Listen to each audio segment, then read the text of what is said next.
Hello, and welcome to another episode of the Sugar and Spikes podcast. I'm Des. I'm a life coach for rebellious, fiery, renegade women who are ready to live an extraordinary life. And we have my trusty co-host, Tammy the therapist. Hello, everybody. And today we're we're finalizing our We're kicking off today's thing. We're finalizing our Make It Happen kind of mini series. We're all about goals and how to really achieve maybe not necessarily everything you want to this year, but like the idea and the core concepts of what you want this year. Mm-hmm. And not just this year, but just in life. In life. Yeah. Anytime. Because this is so not a New Year's resolution series. Nope. We don't do that. Not a fan of New Year's resolutions. I totally, I defend New Year's resolutions every year. You do? Yeah. What? No. Boo! I have a blog on it. Well, clearly we don't agree on everything. Okay, so I have to tell you, I think the only reason I'm a fan of New Year's resolutions is because one year it helped me kick the Diet Coke habit. Okay. Because I woke up and I decided, I didn't plan or anything, but I was like, you know what, this year I'm just going to try to drink more water. I didn't say I'm giving up Diet Coke or anything like that. I just, I never drank water. It was a positively worded goal, Des. Oh, so you're saying I did something right. You totally did. I think it leads perfectly into our conversation as if we planned it that way. Except we totally didn't. Okay. I'm not a fan of New Year's resolutions, not because they're awful or anything. It's just, it seems like this time when people start to set really unrealistic goals, and not even unrealistic goals, but they engage in these common goal setting mistakes and kind of set themselves up for failure. So I really don't like it. Whereas in other moments, I think there's not so much pressure to make these huge life changing things happen. And so you can do more modest type goals that might be more achievable. Yeah. I mean, like everything in life, right? I feel like there's room for both. And it depends on where you are in life and what your expectations are. I love that gif of lower your expectations. Which no, and I mean maybe. Well, maybe lower your expectations in the short term. Yeah. Or understand that your lofty goals are going to take longer than you think. I mean, it sounds so trite and cliche, but it's process, not perfection, right? Right. You'll get there. Right. Okay, so say it's not New Year's and we're not talking New Year's resolutions, but I am wanting to make massive changes in my life. I say whoa. Just whoa for a minute. But I want all of the massive changes. You want all the massive changes. That's fantastic. But remember, we talked about before, you usually want to set goals in 60 to 90 day increments, right? 2 to 3 months. Yeah. So big life-changing goals may not be achievable in that time. And it can be the short term, how you set in the short term to lead into your long term having it all thing. And I will say, I'm a huge fan. I love the 90-day goals. Mm-hmm. I love them. And what I do, so when I journal, because I journal every morning, or I try to, is I'll write out, I have a freebie on this, you guys, on the website actually. But it, I journal and it's the things that I'm trying to accomplish within 90 days. So I have a days until this date. Okay. And then I write out my 3 goals. And then I just remind myself of them every morning. Yeah. And then it's what do I need to do today to get to that. Okay, yeah, that's so really I smart, break them down. Very structured kind of journaling. I love structured journaling. I think it keeps us focused, right? Yeah. It keeps us on task. So yeah, I thought today we could kind of talk about common goal setting mistakes, because I think there's things that kind of we all do, myself included, that can tend to set us up for failure, and that's not what we want. We want you guys to have it all and to achieve everything you want. Mm-hmm. So, I mean, we kind of talked about number 1, right? Setting unrealistic goals. Yeah. Right? So when you're thinking about what your goals are, you want to have all the things, all the ambition, all the imagination, it just comes out, right? Mm-hmm. You're and you're dreaming big dreams, and that's great. And so what are the realistic things that are going to get you there? Right. Right. And I think like one thing to note is you guys know what's reasonable for you. And it depends on the situation. So like when I first started using the journaling technique that I currently use, that was when I decided that I was going to move and do all of these things. So like within 90 days, like I did make really big life changes. Like within 90 days, I bought a house and I did all these things, but that was because of where I was in life. Right. So they were realistic for you at the time, right? So like I can think of several scenarios where that wouldn't have been realistic. Yeah. So even if to other people it may sound big and everything, like you know where you are and what you're truly capable of. So like don't be afraid to stretch yourself and go for something that makes you a little nervous. And don't be upset if you don't go from like not making any money in a business or like a side hustle and like don't hit your like $1 million 90-day goal. Yeah, Like, so yeah. I think a good way to think about it, and I know we've talked about this before, the answer is not no. The answer is maybe not right now. Yeah. Or not yet. Mm-hmm. And there may be some intermediate things you have to do. Yeah. And it doesn't mean you can't get to that, exactly. dream. So dream big, do it. All right? And then, so the other thing you want to think about is you don't want to focus in too narrowly. So now I'm saying don't dream big, but don't dream too small. This dream is too big. This dream is too small. This dream is just right.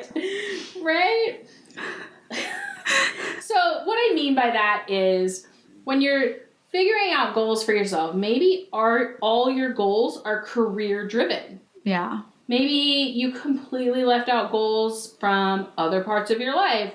And I know you and I talk about it's about the and, right? So you don't want to exclude things. You don't want to be like, well, that's not something I need to focus on.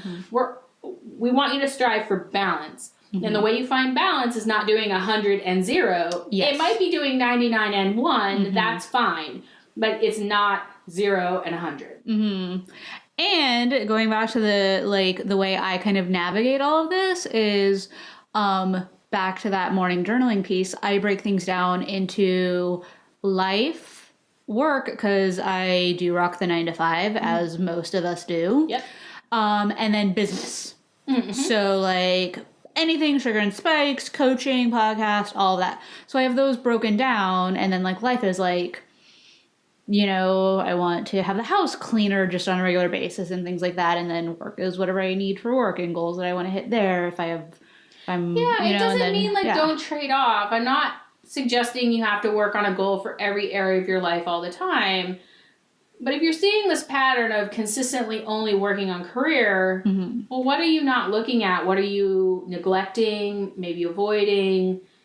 I think it's about being aware, because I know, so when I am writing stuff down in the morning, like I'll write stuff for like work and business and everything. I'm like, okay, that's good. And then having the like life piece that I've like written out but haven't added anything, like I'll notice that that's empty. I'm like, oh shit, like I need like time for self-care. Like I forgot about those things. And it's easy to forget. We get focused, right? There's things we really want for ourselves.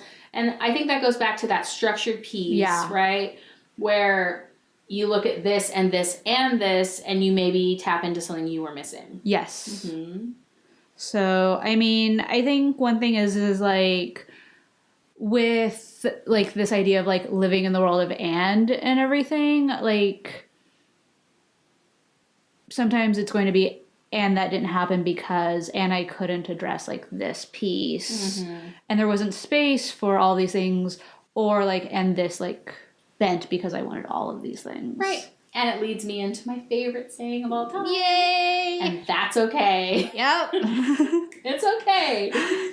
And that leads me kind of into another thing is people don't really appreciate failure, right? We all fail. Yeah. It happens. And these are really chances for us to learn. Yes. Chances to see what went wrong. Chances to see what we can do better. Chances to turn our approach and make those adjustments, right? We've all been there, and it sucks. Yeah. It totally sucks. I hate failing. I'm just like, no.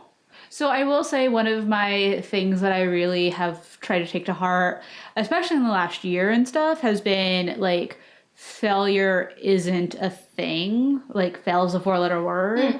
because it's all like lessons. Like I think of like investments and stuff that I've made in the business that have not returned an ROI that I wanted them to. And there were other things that came about. Like if I set like one expectation for like if I set like, well, I made this investment and I wanted to see this come back in cash, that didn't happen, but I got so many other benefits out of it. Yeah, or even just to learn I'm not doing that again. Yeah, so right? I think like, there's like, so it can even say, well, I'm not going to focus my energy there because that wasn't successful for me. Yeah. So if you can come out of something saying, well, I'm not doing that again, then it was not a failure. Yeah, and I think the other thing is that when we have setbacks, when things happen that we don't expect, when we go back on something that we've been trying really hard to accomplish, this is a great time to practice our skills, our coping, our ability to take care of ourselves and deal with that. Because that's all a skill we can always improve. Yes. And it helps us to keep going. Another thing I was thinking about is...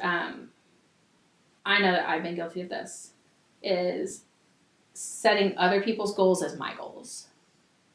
Say more about that. Okay. So, like, have you ever had, like, a family member, I know you've had a family member, or a boss who want to influence the goals that you set? Okay.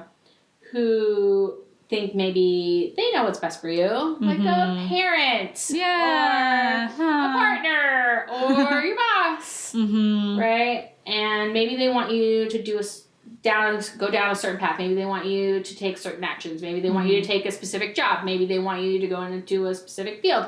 Maybe we've all had this. People who don't like our current partner and want to see us like leave them and be with this other person. I'm sure people can relate to these ideas. Oh, yeah. So, I mean, clearly you want to maintain good relationships with your boss and your family and your friends. And, of course, do what your boss asks within reason. I would say within reason. Always reason. Add that asterisk. Always within reason. Like, don't just be like, no. And... you want your goals to be your own, things you're passionate about, things you want to accomplish. I will say, like, if you're able to have this self-awareness around what it is you want, then when someone comes up to you and starts putting their goals for you, like, onto you, I know that I'm saying this very complicated, but someone starts coming up and starts saying, you need to do this, you need to do that, then you will so quickly learn exactly what it is you want. Like if it was a little amorphous, if it was a little vague, like you're going to pinpoint it because you're going to have this like knee-jerk reaction of, no, that's wrong. Right. And like dig your heels in like some people. Other people may bend and everything, but like... even when you bend, like... you know why you're bending and you can pinpoint those spots where you're bending and it makes you super uncomfortable. It does. It really teaches you something about yourself in those moments, doesn't it? Yeah. In really uncomfortable ways. Yeah. Like, I don't know why I'm laughing. It's so inappropriate. Those situations are so awful, but so good for you. Like, I've been in situations like that. Like, if I hadn't had some of those situations, I wouldn't have built my business. Yeah. Like, I mean, you grow from them. Absolutely. And there's some of the most uncomfortable experiences that I can recall in, like, instant memory. I'm like, oh, yeah, that time. No. So, like... it can be easy to jump on the other people's goals train, especially, like, I think about people in college doing the thing their parents want them to do, not the thing they're passionate about. I think that's a perfect kind of encapsulated example of how this works. And it's scary to stand on your own and to say, I don't want that. Yeah. But sometimes establishing what you do want is just a process of elimination. Yeah. It's like, well, it wasn't that, and it's not that either. Okay, it's not that, but then you stumble onto this thing, and you're like, oh, I love this. Yeah. And I think the thing is like, there may be some people out there that are like, well, I don't know if it's my goal that I want or if it is my partner's or family's goal for me. And the thing is like, if you're in that amorphous situation, I would say, and this may not be the best thing, but like keep going until you start like feeling either more negatively or more positively about it. Yeah, like you're not gonna know one way or the other. You'll figure it out eventually. And if you're in that moment, then it's just like recognize and start looking for your responses to those situations. Well, also, if you're wondering, like, I think that's a great time to think about what information am I lacking? What would tell me? What's the thing I'm waiting for? Yeah. Right? To tell me if the path I'm on is the quote unquote right one, and don't even get me started on the whole right path idea. That's it for no time. But it takes like that awareness to say, well, what am I waiting for? Is it a specific event? Is it for someone to say something to me? Like, what would tell you? And then sometimes you can seek out that information. Right. Or you can figure out that, like, the information you're waiting for is not information you're ever going to have. That there's a certain amount of ambiguity about the future. And if you're waiting for that to go away, that's not going to go away. Yeah. So.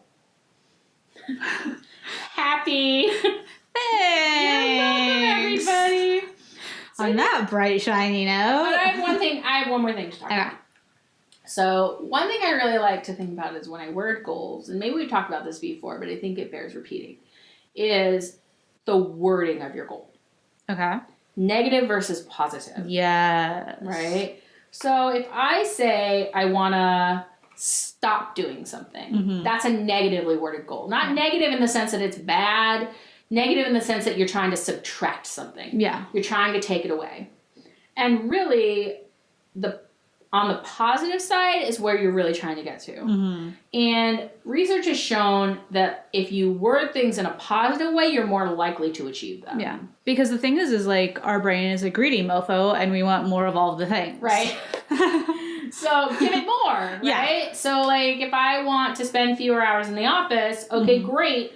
What do I want to be doing instead? Yeah, more time with family, more time with creative outlets, more time exercising, all of those things. All those things. Or, like my opener unintended example, I want to drink more water, not I want to give up Diet Coke. Exactly. That totally made me think of that. I was like, oh, positively worded goal. That's why you did it.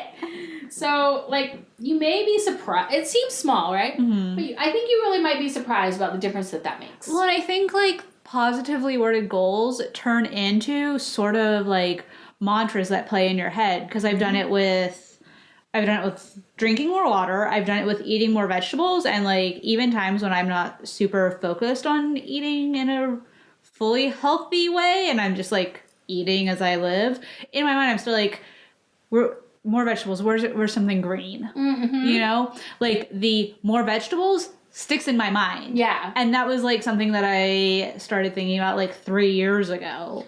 Yeah. So it's more insert here is one of the most simple and powerful mantras you can have. I completely agree. I mean, it's a little thing, but big results. Oh, yeah. Absolutely.